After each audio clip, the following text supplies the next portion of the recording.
আসসালামু আলাইকুম এভরিওয়ান, তোমরা সবাই কেমন আছো? আজকে চলে এলাম নতুন একটি ব্লগ নিয়ে। এটা শর্ট ব্লগ। সো সেদিন হঠাৎ করে আমি আর আমার হাজব্যান্ড চলে গিয়েছিলাম কাবাব খাওয়ার জন্য।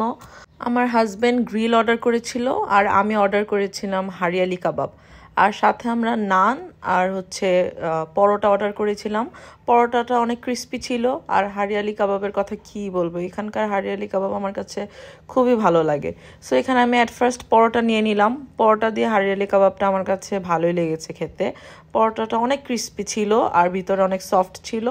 সো এখানে আমি হারিয়ালি কাবাবের সাথে একটু ট্রাই করলাম। আর এখানে ওরা এক্সট্রা চাটনিও দিয়েছিল, আবার এখানে একটু এক্সট্রা গ্রেভি দিয়েছিল গ্রিলের। সো গ্রিলের গ্রেভিটা দিয়ে আমি ট্রাই করলাম, আমার কাছে মজাই লেগেছে। আমি আমার হাজব্যান্ডের কাছ থেকে একটু গ্রিলও নিয়েছিলাম টেস্ট করার জন্য। আমার কাছে গ্রিলের টেস্টটাও খুব ভালো লেগেছে।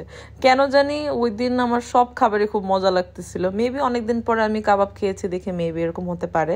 সো তোমরা আমাকে কমেন্টের মাধ্যমে জানাও তোমাদের কোন টাইপসের কাবাব বেশি মজা লাগে।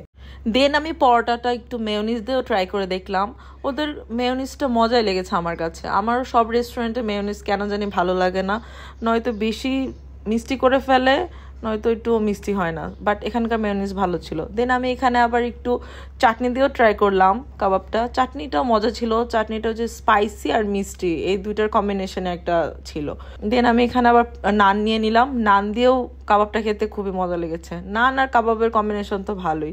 আর এখানে আমি চা নিয়ে নিয়েছিলাম। এই চাটা এত মজার, প্রাইসের তুলনায় চাটা সত্যিই মজার। আমি অনেক জায়গায় চা খেয়েছি, জাফরানের চাও খেয়েছি। জাফরানের চা অনেক ফেমাস, সবাই খুব পছন্দ করে।